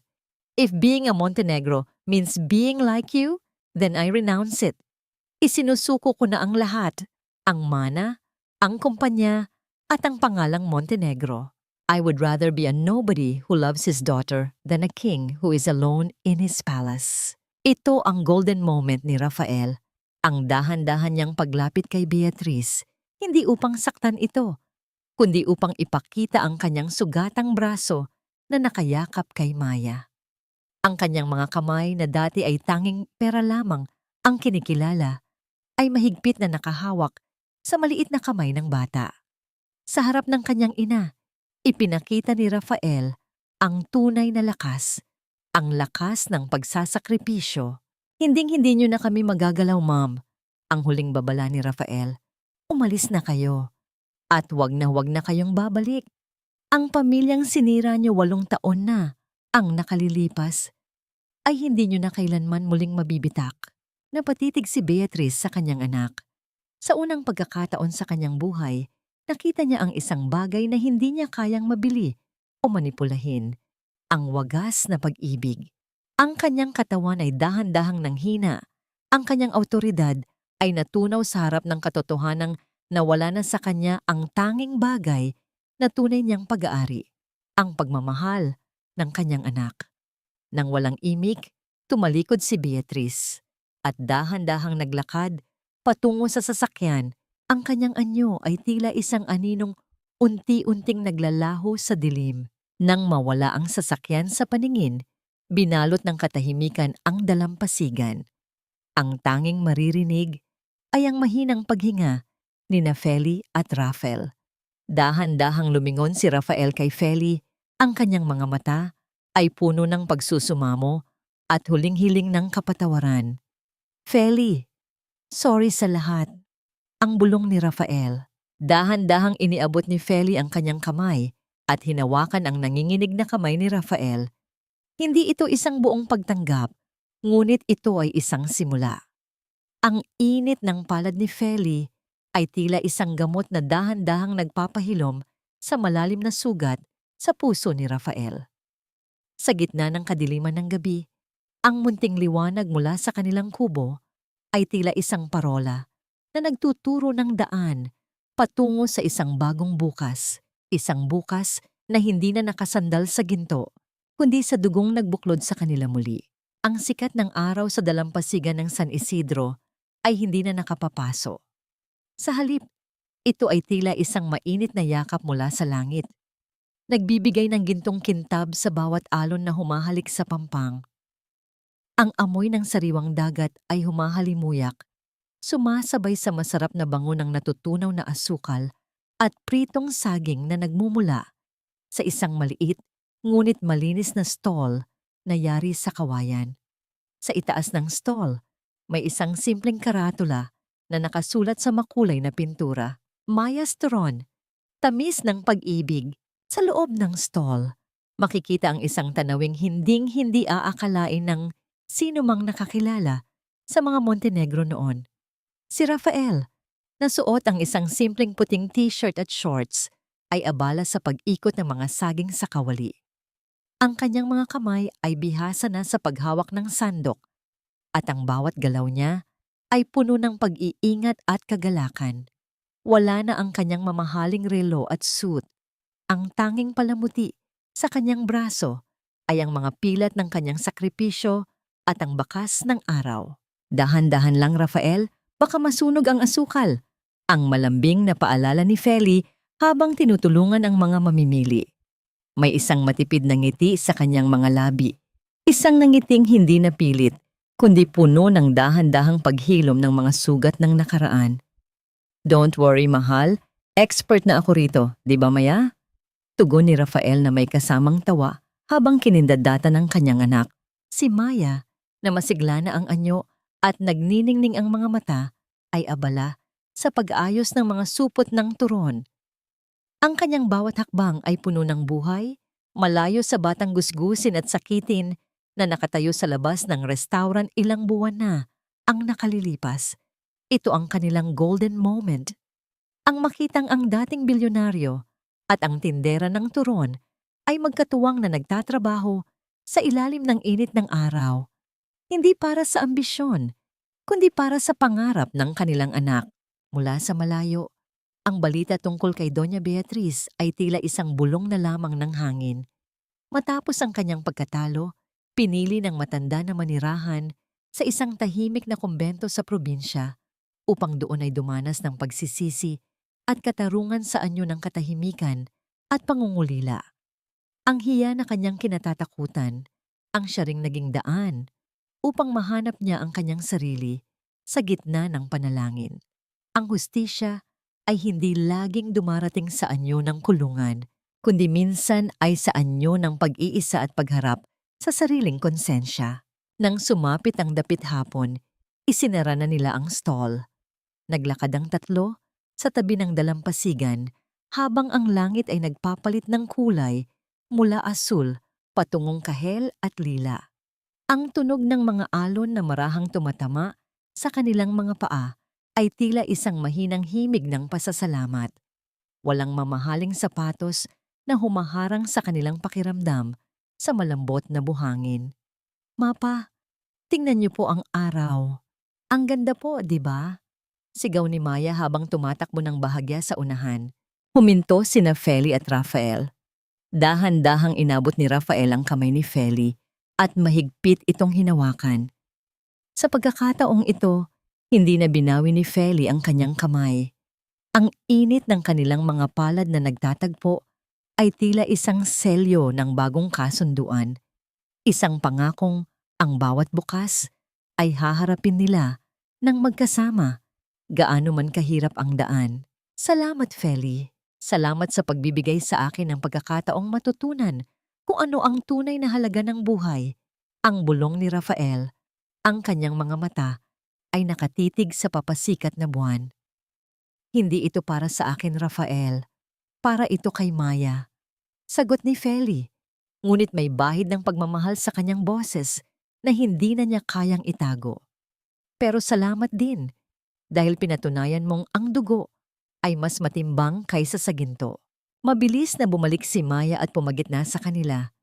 Hinawakan niya ang kamay ng kanyang ama sa kaliwa at ang kamay ng kanyang ina sa kanan. Sa ilalim ng naglalakihang bituin at sa harap ng malawak na karagatan, ang tatlong figura ay nagmukhang isa sa gitna ng kadiliman. Ngayon, buo na tayo, ang masayang sabi ni Maya. Ang bawat alon na dumarating sa pampang ay tila nagbubura sa bawat bakas ng sakit at luha na iniwan ng nakaraan. Sa maliit na baryong ito, malayo sa kinang ng mga diamante at sa lamig ng mga mansyon, natagpuan nila ang isang kayamanang hindi mananakaw ng tadhana, ang kapayapaan ng isang pusong natutong magpatawad, at ang ligaya ng isang pamilyang binuo ng tunay na pag-ibig. Ang gabi ay naging saksi sa kanilang bagong simula, isang simula na puno ng pag-asa at katarungang nagmula sa kailaliman ng puso. Lumipas ang ilang taon na tila mga pahina ng isang aklat na dahan-dahang binubuklat ng banayad na simoy ng hangin.